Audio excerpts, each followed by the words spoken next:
Olá, seja muito bem-vindo a mais um episódio do podcast Bate-Papo do Baralho. Lembrando desse projeto, da ideia desse podcast, é falar de vendas, falar de liderança, trazer pessoas aí do mundo corporativo, trazer convidados desde vendedor até presidentes de empresa, para que a gente tenha aí muitos insights, muita provocação, muita inspiração, muito conhecimento. E hoje eu tenho um convidado aqui muito especial. É uma pessoa que também esteve aí no mundo corporativo, é professor, mas ele vai se apresentar e vai contar um pouco mais sobre a carreira dele. Seja muito bem-vindo, meu amigo Marcelo Napolitano. Uma honra ter você comigo aqui no terceiro episódio do podcast Bate-Papo do Baralho. Obrigado, Henrique. O prazer é todo meu. Obrigado pelo convite. Muito legal. A gente já tinha falado disso há um tempo, né? E a gente conseguiu fazer acontecer. Hoje eu estou aproveitando meu primeiro dia de férias e passeando aqui em Balneário e aí vim conversar com você aqui. Acho que vai ser um bate-papo muito interessante. Então me conta aí, Napa. Já estamos íntimos, né? Napolitano. Pode sempre me chamar de Napa. Como é que começou a tua carreira em vendas, trade marketing? Você é um cara que é muito ligado na área de trade também. Como é que você começou a tua carreira? Como é que você parou em vendas? Me conta um pouco sobre isso aí. Putz, na verdade, vocês não vão acreditar, mas eu comecei na área de RH, né? Então, eu estava na faculdade, achei que estava fazendo administração de empresas e o meu intuito era trabalhar com gente. Então, eu fundei a empresa Júnior na faculdade. Entrei na Mauá, faculdade grande de engenharia lá em São Paulo, que estava na terceira turma de administração, um curso que focava muito no empreendedorismo.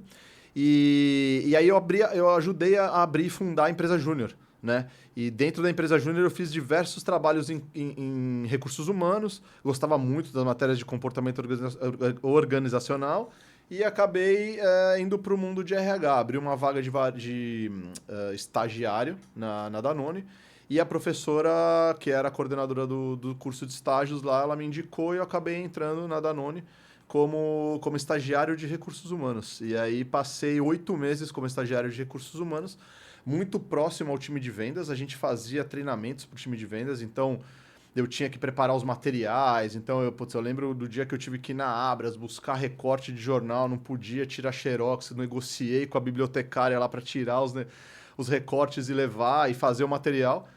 E o diretor de vendas, na época, o diretor de trade e key accounts, que é o Eduardo Rami, que foi um grande inspirador para mim na carreira, ele falou, pô, você tem um perfil de vendas, por que você não vem trabalhar em trade? E aí eu acabei entrando em trade marketing, fui efetivado no segundo ano da faculdade, fui efetivado em trade marketing e aí foi a minha porta de entrada na área de vendas, na área comercial. E aí foi picado pela veia de vendas e não largou mais. Não larguei mais. Se foi o RH. Se foi o RH. No final, quando você vira gestor, você acaba tendo a função de RH, né? Muito mais do que de vendas, né? E quais foram, assim, os teus maiores desafios que você enfrentou no início da sua carreira, quando você migrou lá de RH, né, molecão novo, para vendas? Você lembra aí? Eu lembro, assim, eu peguei um rabo de foguete, como a gente fala, né? Que a gente tinha o calendário promocional todo, era a Danone Divisão Biscoitos, e a gente tinha um calendário promocional muito ativo, assim, muita promoção, muito leve pague, e os leve pagues eu tinha que organizar todas as atividades, tanto da produção do biscoito até a produção do filme, a arte, entrar na máquina, levar para o copacker, entregar no cliente. E tudo isso era ligado, naquela época, nos JBPs, no calendário promocional. Então, você tinha aniversário de cliente, então você tinha tabloide, não podia atrasar, as datas elas eram muito, muito certas. E eu acabei entrando no lugar de uma pessoa que não estava tendo um bom resultado, estava atrasando muitas promoções, e eu sentei na cadeira e tive que pegar tudo e organizar, desde conseguir a verba com marketing até botar a promoção na rua, assim, a promoção na loja. Então, assim, com o segundo ano de faculdade, com 8 meses de empresa, com uma experiência só de RH, etc., foi um mega desafio. A sorte que eu dei foi que eu entrei em julho, era férias, então eu lembro muito bem. Eu trabalhava assim, não via, morava com meus pais na época ainda, não via meus pais e trabalhava direto até 10, 11 da noite para entregar, e a gente conseguiu entregar. E aí, na hora de que a gente entregou as promoções dos clientes ali, que eu assumi em julho, e a gente até outubro ali entregar todos os aniversários, etc., Aí deu para respirar e foi a hora da gente olhar como... E aí foi a minha parte, a hora que eu entrei na parte analítica, de entrar e começar a analisar. Essa promoção foi boa? Ela só agregou estoque? Ela agregou venda? E aí a gente começou a ir para a parte mais analítica. E depois você puxou pasta, você foi vendedor. Fui vendedor. Eu tive 2 fases. E aqui eu queria até destacar um ponto importante. Teve uma pessoa na Danone, um diretor, o Luiz Gagliotti, que a gente é amigo até hoje. Ele estava na Neogrid outro dia lá, estava tentando vender um produto para ele. E ele falou para mim, você quer ir para vendas? Então você vai ter que ser promotor. E, cara, isso para mim até arrepia, porque na hora eu falei, puta, promotor, né? A gente fala, você tá em trade marketing, no ar-condicionado, aí você fala, pô, você é promotor? Ele é promotor. E ele falou, você vai me agradecer um dia. Puta, hoje eu agradeço muito a ele, porque eu fui pra loja, entrava às 5 da manhã no Walmart Pacaembu, repunha creme cracker, que é na segunda prateleira, então de joelho o dia inteiro, calça rasgada. E assim, agradeço muito ao Gagliotti por ter feito isso. Depois, quando eu tive que planejar time de promotores, quando eu tive que organizar rota, quando na Hershey eu montei todo o projeto de a gente ter uma equipe de promotores, essa experiência para mim, quem teve lá no chão de loja, não tem experiência melhor para depois você estar no escritório montando... E aí você foi promotor, e aí foi promovido a vendedor. Não, eu fui promotor e aí eu fui para assistente de vendas. Ainda não voltou para o ar-condicionado. Voltei para o ar-condicionado, mas na verdade é na regional. Maravilha, né? E na verdade eu só fui vendedor na época que a gente se conheceu, que foi na Adams, na verdade. Na Danone eu fui promotor, porque na Danone estava numa época lá em biscoitos a gente mudava muito, né? E acabou mudando algumas diretrizes e acabei voltando para trade marketing. Mas voltei com outra cabeça. Né? Mesmo muito mais novo, voltei com uma outra cabeça assim, olha, putz, agora eu sabia o que acontecia. Eu sabia que o skatinho que eu colocava na promoção, todo mundo roubava, porque ele estava ali no shrink e era muito fácil de roubar. Então, quando você está no escritório, você não enxerga algumas coisas, você não enxerga o dia a dia do jeito que é, né? Então eu voltei muito, muito mais maduro, mesmo só 6 meses, mas voltei muito mais maduro e aí depois fui para Adams, né? Na época era Adams Cadbury. E aí, fiquei 1 ano em trade, e aí fui para vendas, e aí fui ser vendedor. Né? E aí foi ver a vida como ela é. Exato. As ações de trade, desenha aqui bonito. Aí como é que executa? E como é que foi essa transformação, essa transição de estar lá no ar-condicionado de novo, e aí nós vamos para o campo e vamos lá para o campo de jogo, literalmente. Exato. Essa foi a segunda picada que eu tomei, porque a primeira foi essa que eu vim para o mundo comercial em trade, e a segunda foi quando eu fui para vendas, porque quando eu pedi para a Iacra para ir para vendas, eu falei, pô, eu quero ir e voltar, né? Quero ser gerente de trade, etc. E aí eu fui para vendas... ar-condicionado, né? E aí eu fui para vendas, não queria mais voltar, né? E aí fui ser vendedor de atacado, né? Brigava no dia a dia com o seu time lá, né? Preço e aquilo, não sei o quê, meus atacados. Guerra de preço? Mas não tem mais hoje em dia, né? Não deve ter. Não, né? Deve ter, não deve. Guerra entre canais não tem, né? Não tem briga, não tem. Resolveu tudo já. O GTM resolveu. Mas e aí fui ver a vida como ela é. Fui ter meta, o que tinha que fazer para bater meta. Às vezes não é, às vezes é você chegar no melhor horário com o comprador, que você sabe que o comprador tá lá melhor, tá bem humorado, no melhor dia, né? Então tem até uma carta que eu coloco aqui, né, de construir relacionamento, né, e ter as informações, né? Mas a gente vai falar um pouco mais de informações, mas assim, eu construo relacionamentos, até não é só informação sobre sellout, sell-in, etc. Você tem informação sobre o seu comprador? Você sabe a hora que ele está mais suscetível a fazer o pedido? O dia? Você vai lá no dia 31 no Atacadão fazer pedido? Não adianta, né? Então é isso. Então, você entender o momento certo de fazer a venda, você analisar também. Uma coisa que eu falo muito eu jogava vôlei, né? E você tinha que ver para onde que a bola vai para você levar pro bloqueio e o comprador é igualzinho. Você tem que seguir a pessoa, você tem que entender se você está tendo o rapport certo, você está fazendo o rapport, ele está vindo na sua história, ou você está perdendo o seu cliente, né? Então tem todo esse ponto, você está construindo o relacionamento, e não é ser amigo dele, é construir o relacionamento, é entender o ponto, entender o lado dele, trazer um ponto que ele precisa, resolver um problema dele, agregar valor para ele, então é tudo isso. Então essa experiência de ir para a área de vendas e Até falei para um menino hoje, outro dia na Neogrid, que foi para vendas agora. Falei, puta, você vai viciar nesse negócio de ter meta todo mês, né? Porque a gente vicia, né? Não, eu brinco sempre, porque nossa é a única profissão no mundo que a alegria ou tristeza só dura 12 horas, né? Exato. É 6 da tarde do último dia do mês, às 6 da manhã do dia seguinte. Chegou, maravilha, não chegou, no outro dia zera tudo. Não tem muita escapatória, não. Exatamente. E aí você foi vendas, você chegou a ser gerente lá, não? Na Adams não, né? Eu saí da Adams, fui ser gerente de Key Account e aí eu voltei voltei com gerente executivo de Key Account, né? Aí eu fui atender na Adams, na companhia, Cadbury, na Adams, lá o Cadbury Adams na época. Exato. E depois que você saiu da Cadbury Adams, você foi para onde? Depois aí virou Kraft, né?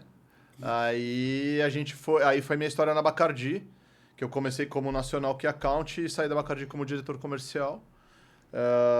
E aí, putz, é um dos projetos que eu me orgulho bastante de a gente... Conta sobre esse projeto, de eu ter começado... foi assim, eu comecei como gerente nacional. A gente pegou a Bacardi vendendo para 1 ou 2 key accounts só, com uma margem que não era legal. Então, meu objetivo principal foi trazer o produto para os outros clientes e conseguir distribuir, conseguir gerenciar melhor a margem, criar umas brigas aqui e ali, sair de linha num lugar para voltar melhor. Então, foi um trabalho de primeiro momento muito estratégico, assim, quando que eu saio, quando que eu volto em linha, quando que eu tenho o melhor produto para voltar em linha, né? Então, porque assim, a gente sabe, né? Quando a gente chega lá pro nosso chefe e fala assim, olha, é assim, eu vou sair de linha, tamo junto, tamo junto. Daí dura também 12 horas, né? Porque no dia seguinte ele fala, e aí, quando você vai voltar em linha, né?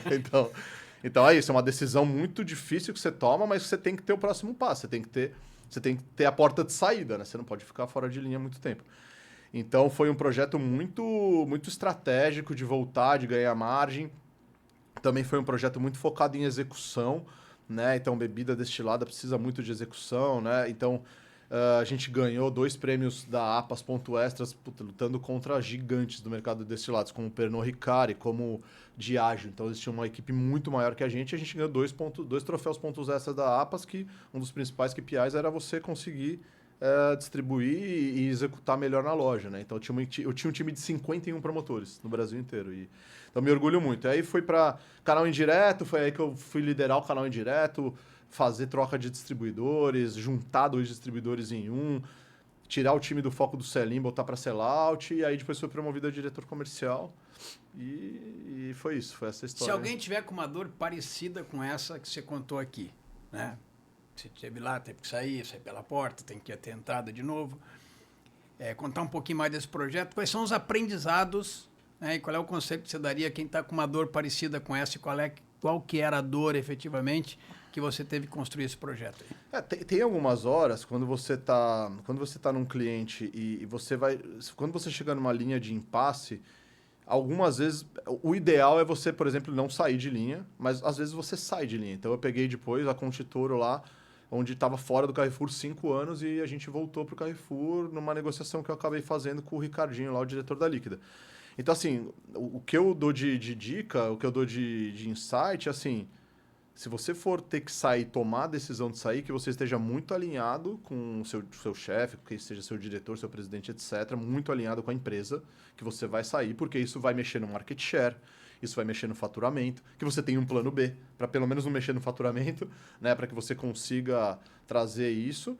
E o segundo é assim, qual que vai ser a porta de saída disso? Então é um túnel onde você tem que entrar e sair dele. Você tem que ter, primeiro você tem que ter um objetivo estratégico muito claro. Por que eu vou sair? É uma questão de lucratividade, é um contrato muito alto, é investimento, é uma questão muito difícil que não tem outra saída. Então tomou a decisão de sair, quando que eu vou voltar?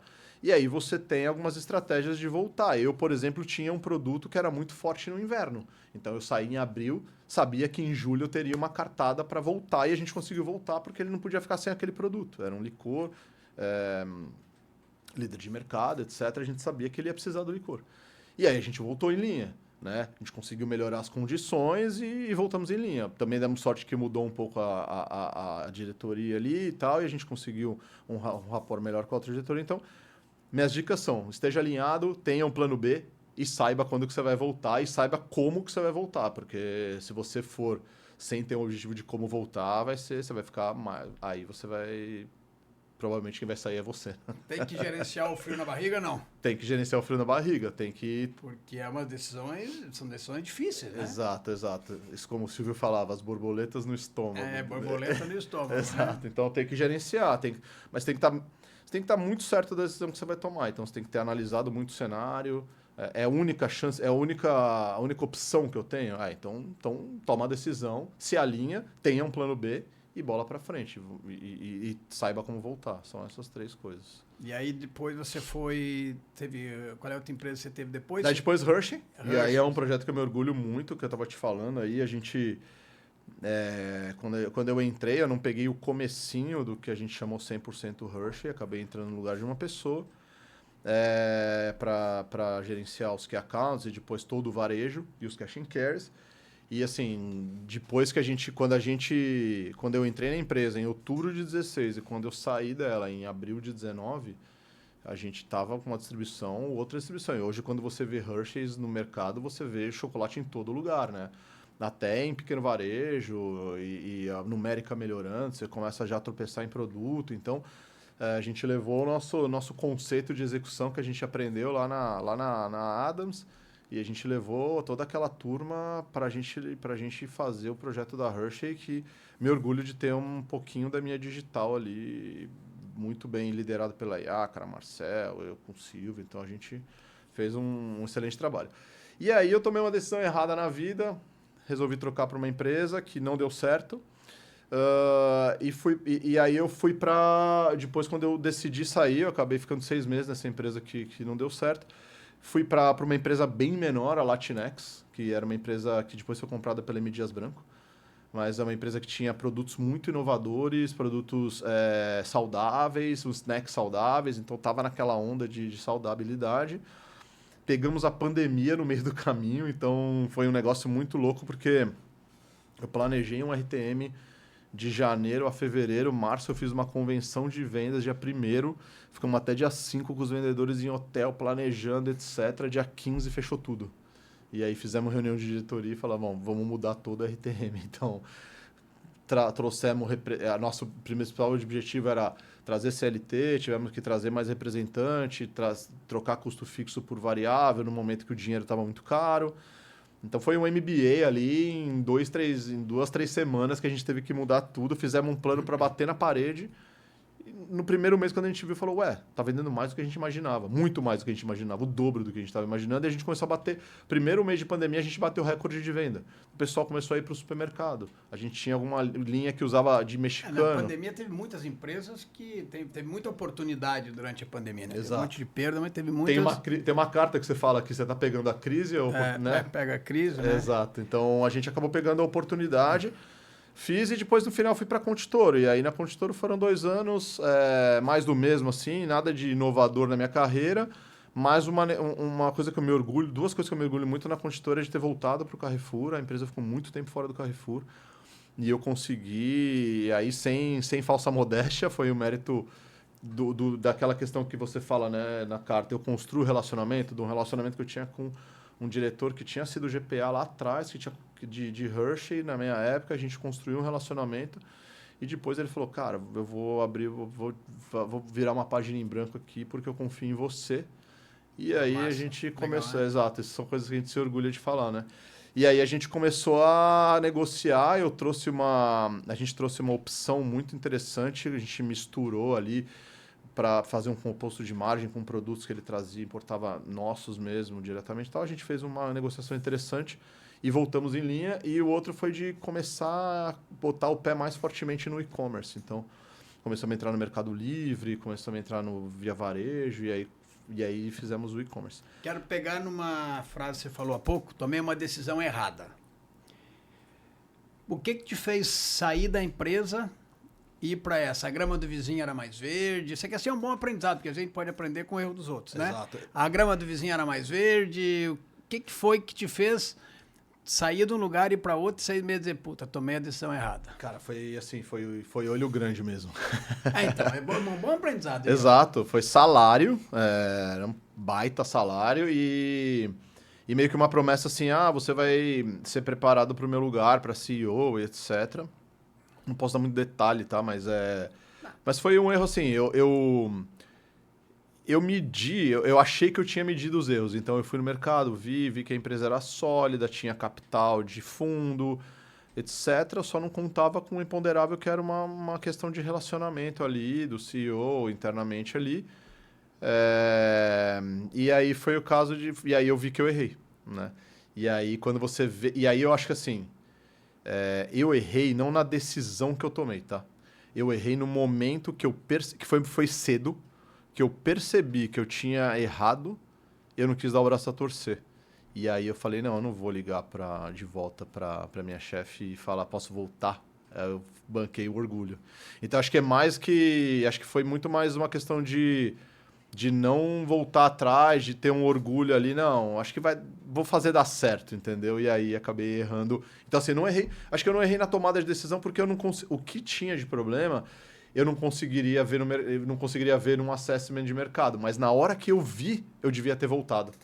Pelo menos devia ter falado, levantado a mão, falado assim, já achou alguém pro meu lugar aí e tal, e não fiz. Então, acho que o erro foi aí mesmo. E às vezes eu vejo os desafios do mercado, falo com muitas empresas, que às vezes o cara troca de empresa. Tinha um amigo meu que trocou de empresa, sei lá, em dois anos, eu acho, trocou de 3 empresas, né? E a grama do vizinho sempre é a mais bonita, Exato. né, cara? E às vezes a gente fica procurando a empresa perfeita. E às vezes as pessoas querem o preço de uma, o benefício de outra, o salário da outra, e ele forma isso na cabeça dele. O Joacir, que é o diretor do Mufatão, comentou isso um dia comigo, eu achei bacana esse ponto dele. E essa empresa perfeita não vai existir. Não existe, Não vai existir. E o outro aprendizado, e eu fiquei pensando ali essa frase poucos dias, né, e falava assim, a minha avó ensinou, meu filho, quando pegar o trem errado, desça o mais rápido possível. Quanto mais você andar, mais caro vai custar a volta. Né? Isso não é sobre a avó. Né? Mas acho que talvez esse seja um ponto. Né? Você embarcou errado, não desceu. E podia ter descido. E ficou mais cara a volta. Ficou mais caro. Porque aí você foi para onde? Aí foi para uma empresa muito melhor que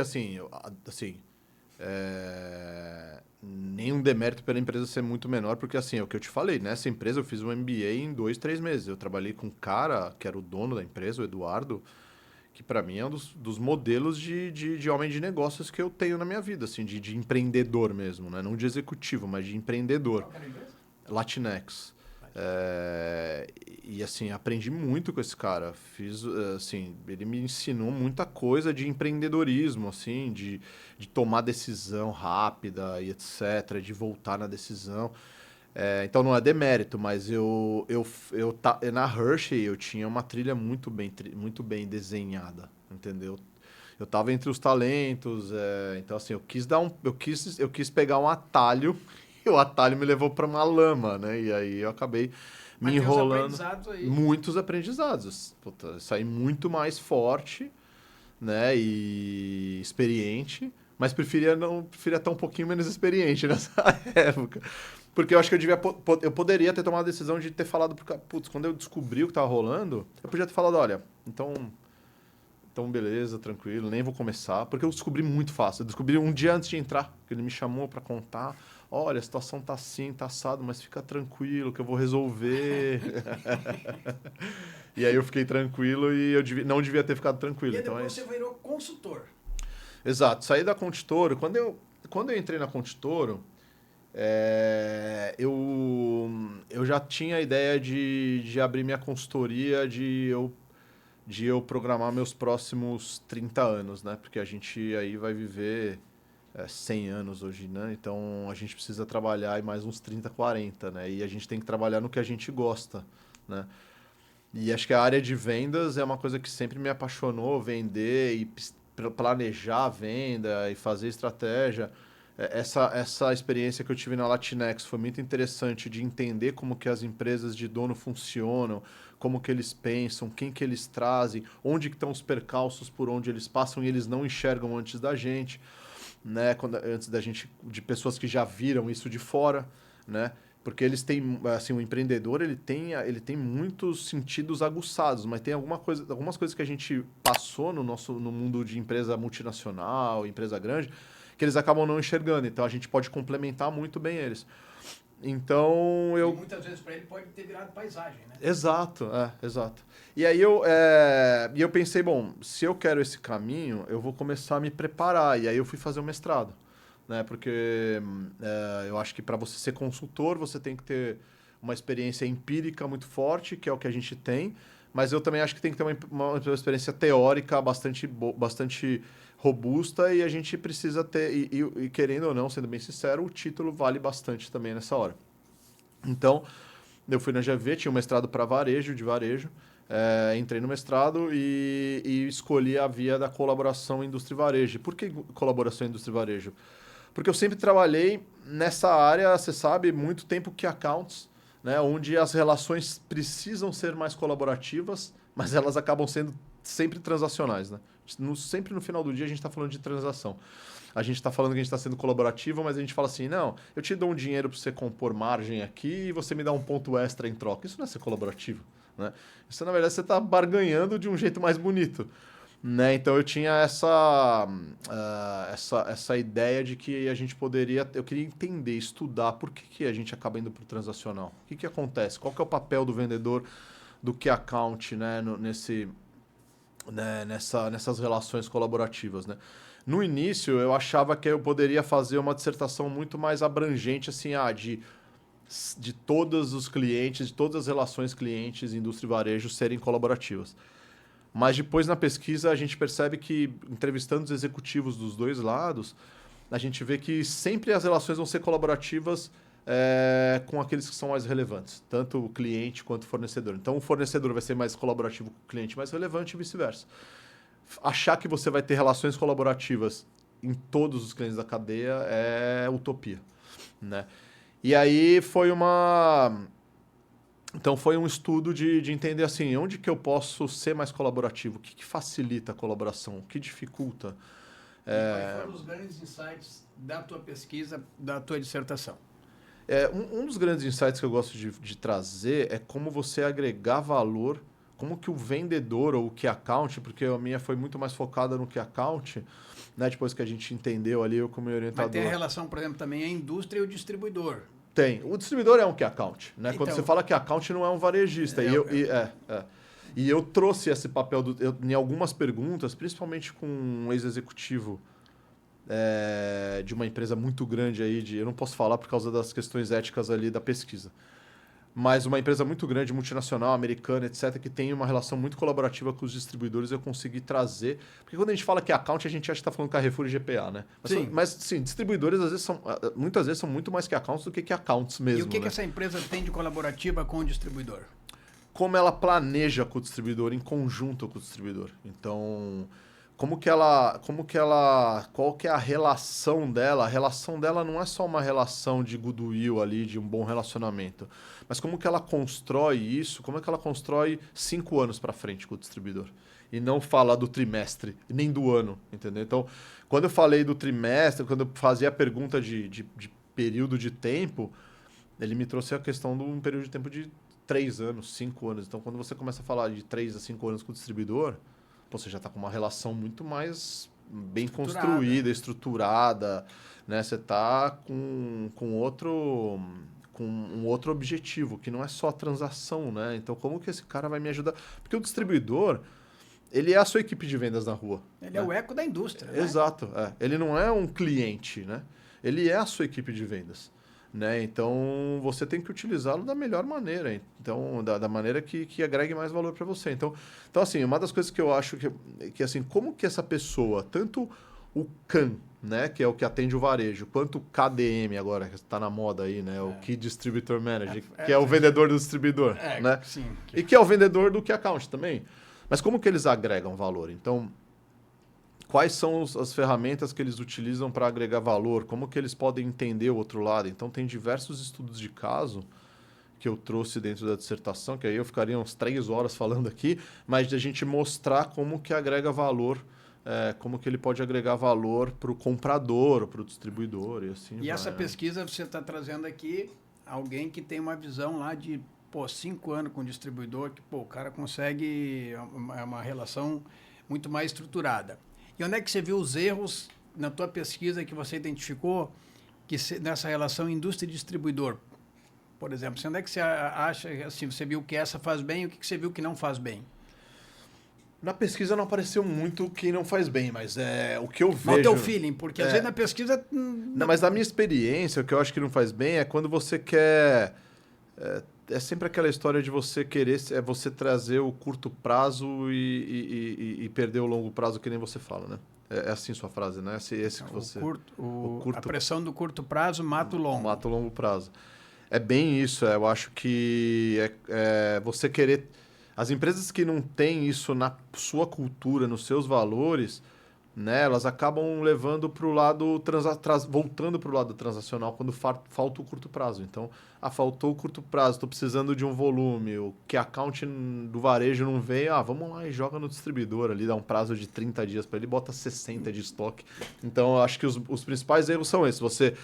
Você não ter o walk the talk lá, você não trabalhar com... Você falar que vai construir uma relação colaborativa, 5 anos, e aí tá entuchando o distribuidor de produto porque você precisa fechar o ano, né? Então, eu acho que um dos grandes erros que eu vejo é isso, na verdade. Maravilha. Então, estamos falando aqui de venda, E hoje você faz o que, Napa? Hoje eu tô na Neogrid, né? Então... Fala, o que a Neogrid faz aí? Cara, eu vejo falar bastante Neogrid aí, o que a Neogrid faz? A Neogrid hoje é um grande ecossistema de soluções que facilitam aí a colaboração entre a indústria e o varejo. Foi muito, assim... Não acredito muito Indústria e distribuidor também? Sim, indústria e distribuidores. Tá falando exato, falei só varejo, mas é indústria distribuidor e varejo. E assim, a gente é um grande ecossistema, então a gente não tem uma solução para o distribuidor só. A gente tem uma solução para o distribuidor, a gente tem uma solução que conecta o distribuidor com o varejo, a gente tem a solução para o online, a gente tem uma solução de verbas comerciais. Por exemplo, hoje, os distribuidores da Ajinomoto, eles agem como se eles fossem a equipe de vendas da Ajinomoto mesmo. Eles têm o próprio sistema da Neogrid. No distribuidor, eles têm uma senha, eles entram no sistema da Neogrid e eles colocam as verbas para a Ajinomoto aprovar. Então, as ferramentas que a gente tem na Neogrid permitem a colaboração da indústria com o distribuidor, com o varejo, assim, de uma maneira plena, entendeu? Então são essas as ferramentas que a gente trabalha hoje. Isso é factível, assim, tipo, tem uma overdose de informação... Ou tem... Porque eu penso sempre assim no vendedor lá na ponta. Porque no final do dia, né, esse tipo de recurso, ele tem que fazer sentido no dia a dia. Né? O vendedor tem trocentas coisas para pensar. Como é que facilita para o vendedor para ele usar isso de forma que seja realmente uma ferramenta eficiente, que transforme isso em negócio? A minha vinda para a Neogrid, né, na BU de inteligência comercial, porque, como eu falei, a gente é um ecossistema e a gente tem algumas unidades de negócio. Então, a gente tem uma das unidades de negócio, ela trabalha com inteligência comercial. Então, são com informações, gestão de verba, informações do e-commerce, do distribuidor, do varejo. Né? Então, a minha vinda para a Neogrid foi, como head de produtos, foi desenvolver produtos que o vendedor use na ponta. Né? Então, a minha história da Neogrid com a Neogrid veio da minha consultoria. Então, eu dava uma consultoria para essa empresa de gestão de verbas, que é a Archer. E a gente... e aí, trazendo muito a visão do cara que está sentado, que é o cliente, que assina o contrato da Neogrid, para dentro. Então... a entrada na unidade de negócio, saindo de consultor e voltando para o mundo corporativo, né? Eu não deixei eu deixei a consultoria de lado, não fechei a consultoria, ela ainda existe, etc. Mas eu não trabalho como consultor mais, né? E nem gerencio ela mais. Mas e voltei para o mundo corporativo porque eu vi um desafio de poder agregar valor e poder trazer exatamente isso que você está me perguntando, né? O que o vendedor realmente usa no dia a dia? Quais são as informações? O que facilita para ele, né? Ele abrir o celular e ter uma tela onde ele veja assim, não, você não tem 10% de ruptura, não, você está precisando de 3.000 caixas para abastecer as rupturas desse varejo ou de todos os varejos que você atende. Né? Então, a gente está começando a medir o quanto ele não vende mesmo. Né? Então, olha, você está perdendo tantas... A gente traz a informação... A gente está perdendo 2.000 caixas de venda porque o preço em tais lojas dos produtos tais estão acima do que você está precificando no mercado, ou do que você está precificando acima das outras lojas. Daí a gente traz, se você precificar nesse ponto, você vai ter uma venda melhor, você pode ter mais vendas. Então a minha vinda foi exatamente para trazer essa visão. E a tua experiência de campo linkada com a ferramenta. Linkada com a ferramenta. E trazer assim, olha, o que vai facilitar o vendedor? Porque até 2023, o vendedor, e com as ferramentas da concorrência, o vendedor ele precisa pegar, buscar no sistema, baixar uma planilha, baixar o preço, o estoque, não sei o que, cruzar. Então ele perde um baita tempo fazendo isso. E a gente trouxe na primeira tela. Na primeira tela tem 6 ou 8 cards, onde ele consegue entender dos principais pontos que ele tem. Ele tem market share, ele tem preço, ele tem ruptura, ele tem o OSA lá, que a gente chama, que é o produto que está no estoque e não está na gôndola. E ele não tem só a visão do indicador. Ele tem a visão do indicador e ele tem a visão do que ele precisa fazer para corrigir o indicador. Então, é isso. E ele pode também até perguntar na nossa inteligência artificial, que ela vai dar a resposta para ele. Você precisa de tantas caixas. Vocês conseguem medir quem usa efetivamente a ferramenta? Puta, o cara tem acesso. Porque eu vejo que as empresas fazem um grande investimento nisso e muitas vezes é um investimento que o vendedor acaba não usando. Uhum. E vocês conseguem medir isso? Porque para mim eu acho que tem um quanto eu não vendo de não ter informação, que é pior, às vezes ter e não usar, que é o caso da ferramenta. Vocês conseguem medir isso? Não? A gente consegue, o pessoal de Customer Success lá mede e eles tentam fazer com que as pessoas usem, dão treinamentos e etc. Mas hoje, se você pega uma ferramenta dessa, onde você precisa cruzar muito dado, descer muita planilha, etc., quem vai usar é o pessoal de trade marketing e inteligência comercial. O pessoal do campo não vai usar. Então, para o pessoal do campo usar, o que as empresas hoje fazem muito? Jogar informações para um que a gente chama de data lake, né, que é um grande banco de dados, e transformar BIs e fazer BIs. Isso quem trabalha é o pessoal de inteligência de vendas, o pessoal de trade marketing e disponibiliza esses BIs para o campo. O nosso objetivo é que a indústria não precise ficar fazendo BI. A indústria tem que produzir e vender as marcas deles. A gente tem que trazer BIs. Então a gente está trabalhando já nesse sentido. Nossa ferramenta de varejo tem muito isso. A nossa ferramenta de distribuidor tem muito disso também. Tem aprendizados que eu trouxe, que eu aprendi com você, por exemplo, de tipo assim, lembra quando a gente pegava assim, a gente quer vender mais Trident, quanto que a gente tem de distribuição de halls? A gente usava benchmark. Hoje no produto distribuidor a gente vai ter uma tela que chama benchmark. Então o cara vai pegar o produto que é mais... A gente já vai trazer para ele o produto que é mais distribuído dele e vai pegar o produto que é menos distribuído e falar, ó, esse ponto de venda compra esse e não compra esse. Vai lá e vende. Então a gente está trazendo... E isso ele não precisa fazer nada. Ele só escolheu o benchmark e escolheu o produto. Já vai trazer o ponto de venda que tem o benchmark e o ponto de venda que não tem o produto que ele quer vender mais. Então, é esse tipo de coisa que a gente... Isso é de fácil acesso para o vendedor lá na rua. Vamos pensar a vida fácil acesso, é uma tela. Ele clica e entra na tela. Vamos pensar nesse cara lá na rua. Uhum. Esse cara aí, ele é bombardeado, é positivação, é execução, é o passe da venda, é o roteiro, é o supervisor. E a gente tem que facilitar a vida dele no sentido de... Não adianta dar 10 telas para o cara olhar. Às vezes eu vejo que o cara tem 300 coisas para olhar, não vai olhar. Sim. Então, e a ferramenta, então, ela facilita para olhar em uma tela. Quando ele entra na primeira tela, ele já tem as principais oportunidades dele. Se está em positivação, ele já é levado para positivação. Então, olha, você tem a oportunidade de vender tantas caixas a mais por positivação, por um produto que está mal distribuído, por um cliente, por frequência de cliente. Então, assim, a frequência dos clientes que compram todo mês, você tem tantos clientes que que compram todo mês e não estão comprando. Então, a gente já está direcionando para o que a gente está chamando de oportunidades. A gente falou várias vezes aqui de trade marketing. Você falou que a tua origem foi trade marketing.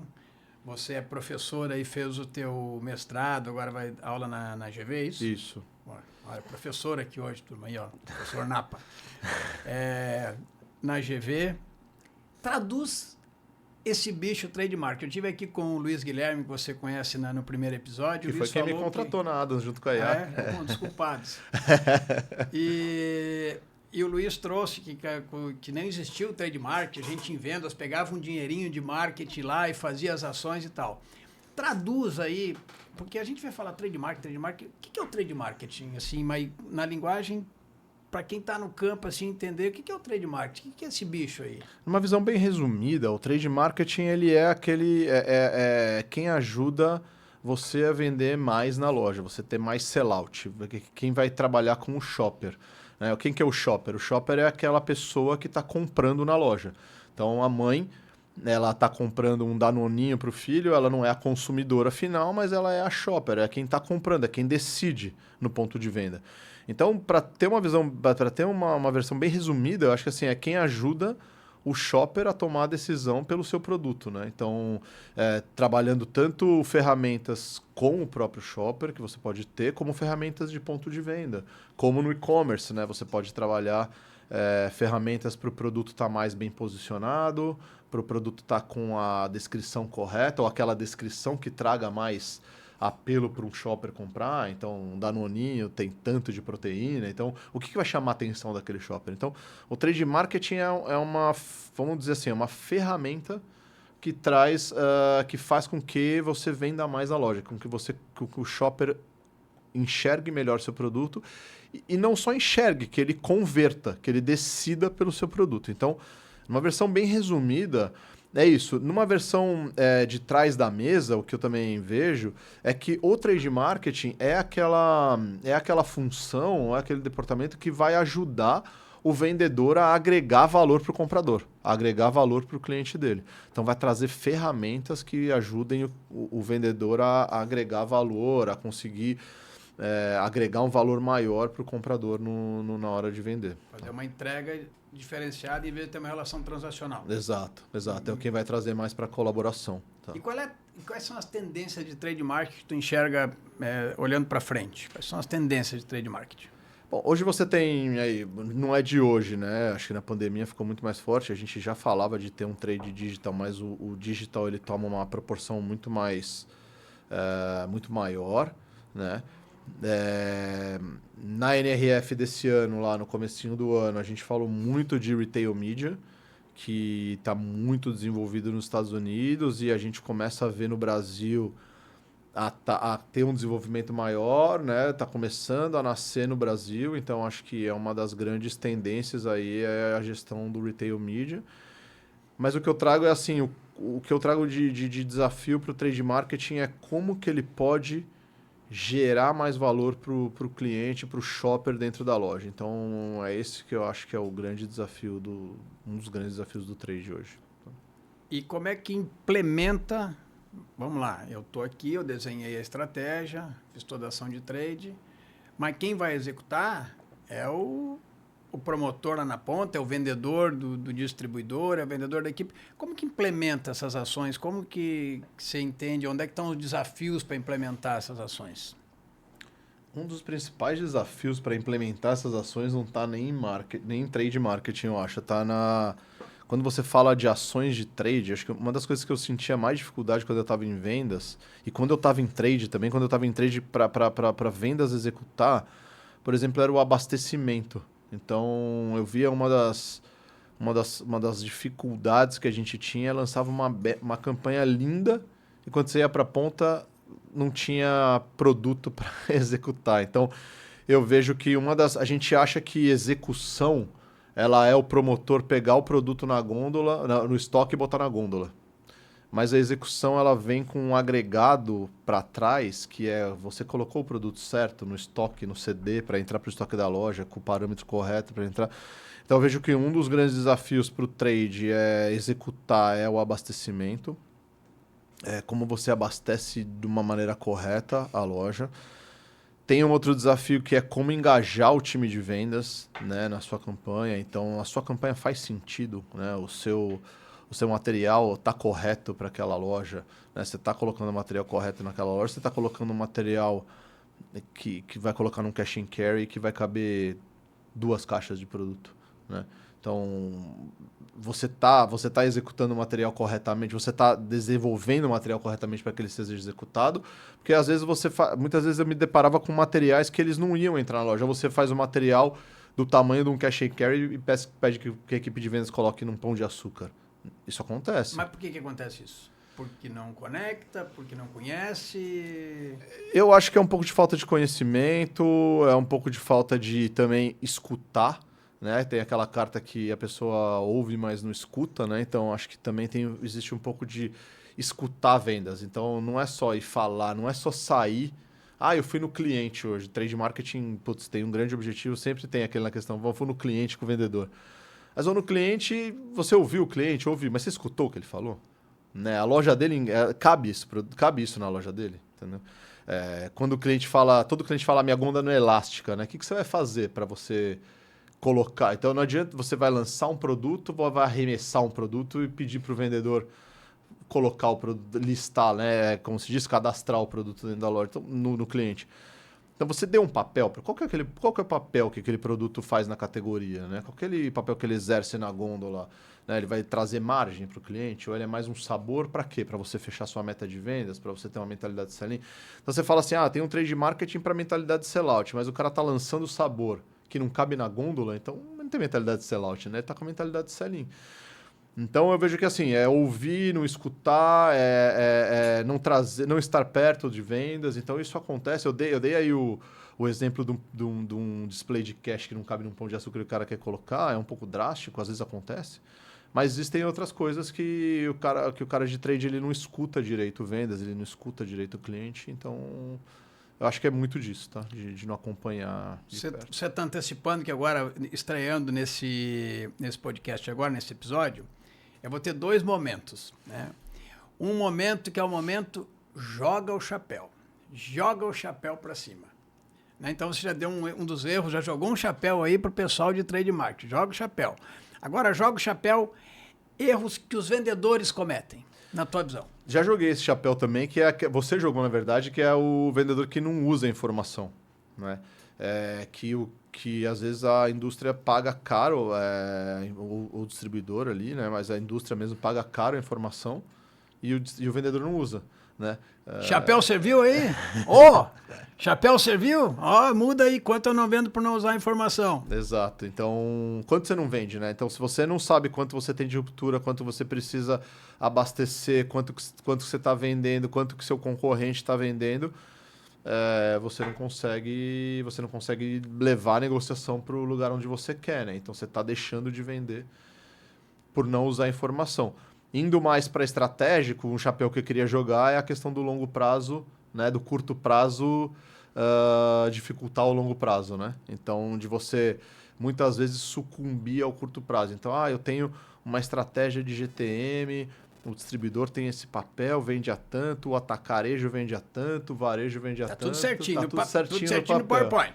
No primeiro mês que fecha e não fecha a meta, no mês seguinte você já esqueceu tudo isso, e aí o varejo está vendendo no preço do atacarejo, que está vendendo no preço do distribuidor, que não está vendendo nada. Então, é você focar no curto prazo e esquecer o longo. E aí você tem toda uma estratégia bonita de construção de marca, de preço na ponta. E aí você acaba você mesmo gerando os seus conflitos de canais que a gente falou ali no começo do podcast. Então esse é um chapéu que eu queria jogar para os diretores e gerentes. Aí, então, né? O chapéu serviu aí. Então, a pressão do curto prazo mata o longo prazo. E um outro momento que eu tenho agora aqui no nosso podcast, que o podcast é nosso, de vendas, de liderança, eu quero que você define aí na tua experiência vendedor Nutella e vendedor raiz. O que é um vendedor Nutella e o que é um vendedor na raiz? A gente tem a ideia do meme do vendedor Nutella e do vendedor raiz ser um é bom, um é ruim, né? Mas na minha visão não é bom, não é ruim. Acho que são momentos. Então, Nutella é gostoso e o Yokrem também era gostoso quando eu era moleque. Então, assim, o vendedor raiz é aquele vendedor que constrói mais relacionamento, que está focado no relacionamento, que conhece o comprador, a esposa. A gente conhece o caso do vendedor que era padre, que foi rezar a missa da mãe do dono do varejo, né? Você lembra disso? Trabalhou comigo depois na Hershey, figura. Então, assim, é aquele cara que constrói o relacionamento, que está muito focado naquilo, mas ele também não é um cara que é muito analítico, que não usa muita informação. Então, o vendedor raiz é mais esse. O vendedor Nutella é aquele que usa muito bem a informação, é analítico, é key account, etc., mas esquece de construir o relacionamento, esquece de escutar. Só ouve, é aquele vendedor que acha que é dono da razão, né? Que acha que que o comprador tem que comprar porque ele A marca dele, a empresa dele a maior do mundo. Exato, porque o notebook dele é bonito, porque o gel do cabelo... Então, assim, não tem nenhum certo nem o errado. Eu acho que o vendedor perfeito, né, se a gente tiver um, é aquele que engloba os dois. O raiz com Nutella, aquele que constrói relacionamento, é aquele que usa bem a informação. Então, para mim, é isso. O raiz é mais o relacionamento, o Nutella é o mais focado na informação, mas a junção dos dois traz aí o cara perto da perfeição. Nós estamos indo para o final. Quanto tempo ainda nós temos, Papito? 10 minutos. Temos aí mais um tempo ainda, né? Então a gente tem mais um tempo que dá para explorar um pouco mais aí sobre a tua atividade de trade marketing, de neogrid, das oportunidades no mercado. Então, você dá um conselho para os vendedores hoje. Que conselho você daria? Nossa, dar conselho é... Não, mas assim, pô, o cara tá entrando em vendas de trade marketing agora, o cara saiu lá, tá entrando em trade marketing, tá entrando em vendas, tá começando agora na carreira. Que conselho que você daria para esse cara aí? Para os vendedores, eu daria um conselho de ele entender o cliente, entender o que pega para aquele cliente, o que agrega valor nele, para ele, né? O que ele leva em consideração, né? O que vai fazer ele ganhar o mês dele, né? Como comprador da categoria, o que você vai mudar para ele na vida dele, na vida da categoria dele naquele mês, entender, fazer muita pergunta, né? Escutar mais do que falar, mas quando falar, que seja para fazer pergunta, que seja para entender, para trabalhar como um vendedor de serviço, mesmo que você venda produto. Então escuta, pergunta. Então, para o vendedor novo, a minha dica é essa: escutar, perguntar, entender o que move a roda desse cara, para que você consiga ser a direção dele e mova a roda dele para o sentido que te agregue valor para a relação de vocês dois e da relação institucional das duas empresas. Para o cara de trade, o meu conselho é: esteja perto de vendas, esteja perto do cliente, né? Converse com os gerentes de vendas, com os vendedores, vá ao cliente não para dar um check na sua avaliação de desempenho, mas vá ao cliente para escutar, para entender, para aprender com o cliente. Vai à loja não para fazer uma visita, né? Quando você vai à loja, se prepara. Dá uma olhada lá nos produtos. Tem um monte de produto da Neogrid que você pode comprar e fazer, né? E ter a informação. Vai preparado para a loja, né? Então, vai preparado, vê quanto tem de estoque, quanto não tem. Fica olhando o comprador, o shopper lá. O que ele faz? Como que ele decide? Quantos produtos ele olha? Qual que ele pega na mão? Tenta entender por que ele pega na mão.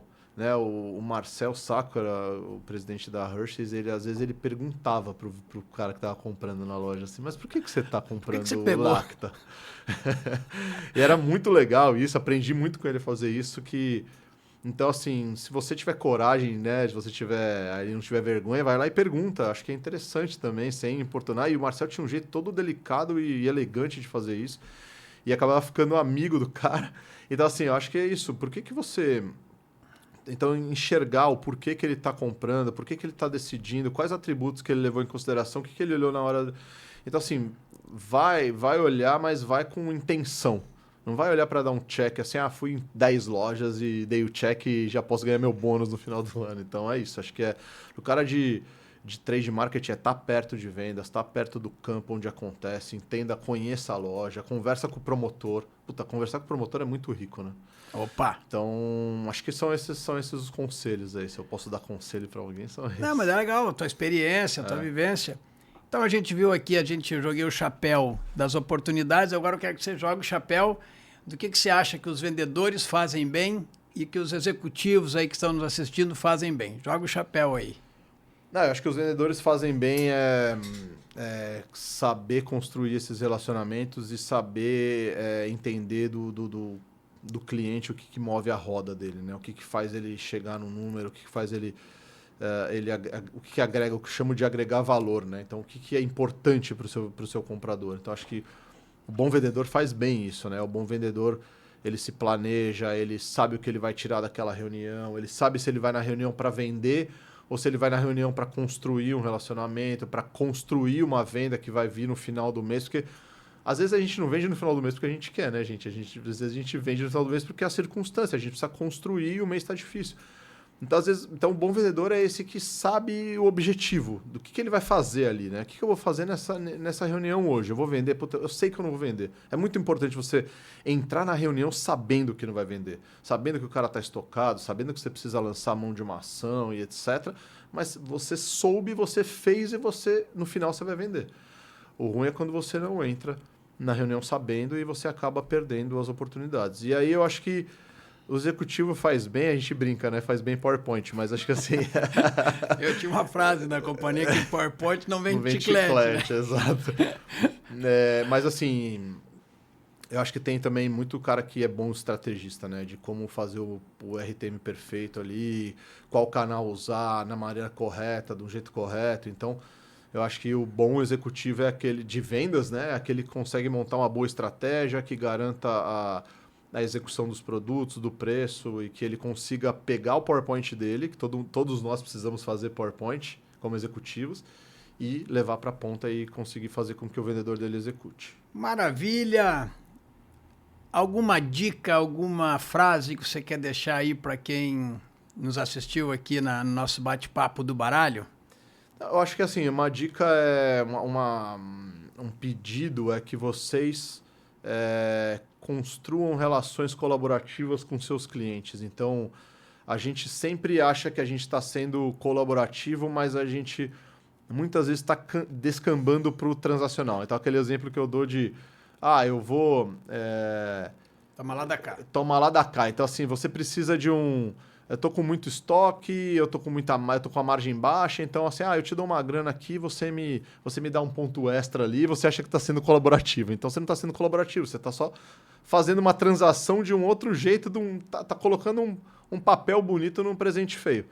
Então eu acho que sempre que você tiver a oportunidade de buscar entender o seu cliente, o que move a roda dele, o que faz ele chegar no resultado, o que agrega valor para ele, você vai estar caminhando sempre para o lado colaborativo, que é você conseguir chegar nos seus resultados, mas você também fazer com que o cliente chegue no resultado dele. Então, acho que essa dica é mais um pedido do que uma dica. Muito bom. Esse projeto aqui do Bate-Papo do Baralho, ele teve no forno aí por um bom tempo, e a ideia é justamente trazer pessoas, falei no início, de todos os segmentos. Eu vou trazer aqui vendedor, eu vou trazer aqui o cara que está lá na ponta. Fala aí onde é que estão as tuas dores, né? Porque às vezes a gente não consegue ouvir esse cara. Sim. E me indica aí 2 ou 3 pessoas que eu poderia trazer no podcast aí do Bate-Papo do Baralho. Eu tenho vários nomes na minha lista aí, mas daqui a pouco você... 3 nomes aí que você indica para eu trazer para essa conversa aí. Cara, tem uma pessoa com quem a gente trabalhou, que é o Marcos Grasso, né? Que para mim é um dos melhores CEO que eu tive na minha carreira, porque é um cara que sabia fazer a empresa trabalhar em grupos multifuncionais, né? Então, onde você olhava na companhia, tinha um projeto multifuncional, onde estava um RH, um trade, um comercial, um jurídico, tá todo mundo envolvido. Bom e nome. As coisas caminhavam, né? Então, acho que a execução das coisas, né, como ele fazia a gente executar, era muito interessante. Cara, um bom nome que esse cara que eu te falei, que é o Eduardo Moraes, que foi um grande líder para mim aí, um empreendedor, é um cara que carregou pasta há muito tempo, quando eu tinha a importadora dele, então é um grande empreendedor, mas assim, todo empreendedor carregou pasta, né? Então acho que esse é um cara interessante. E tem também uma outra pessoa que é o Átila, que é um Átila Geonon, que foi meu chefe na Constituro. O cara tem muita história de vendas, foi vendedor, foi gerente de vendas, então é um cara que tem muita história. Então, acho que essas 3 pessoas. Então temos aí boas histórias nessa jornada. É o 3º episódio recente que a gente gravou, é um bebê, né? A gente está construindo, está cuidando desse bebê aí com muito, muito carinho. Eu comecei aqui, Napa, quero te agradecer muito a disponibilidade, a oportunidade. Roubei 1 hora das tuas férias Não roubou nada. para esse bate-papo. Então, convido você aí siga o canal, ajude aí a dar uma força, porque o canal, para ganhar relevância no YouTube, ele é mais demorado, né? Então siga o canal, vai ter bastante conversa inspiradora, conversa que vai ter bons insights, conhecimento, troca de experiências. Ative as notificações aí para receber sempre que entrar algum vídeo novo, né? Muito obrigado, bom resto de férias para você, né? Boa. Então, nos acompanhe aí, muito obrigado a você que assistiu o podcast, fiquem bem, um forte abraço a todos. Eu que agradeço, Henrique, acho que para mim é um prazer, para mim ter vindo no primeiro dia de férias é porque era o momento que eu conseguia viajar para cá, então eu estava muito ansioso para vir. Então eu que agradeço ter me convidado, para mim é uma honra você ter me convidado, você é um cara que sempre foi um dos guias da gente ali, né, tanto na Cadbury quanto na Kraft depois, então eu admiro muito o seu trabalho, então obrigado mesmo por ter me convidado, fico muito honrado de ter vindo. Show de bola. Um abraço a todos aí, fiquem bem.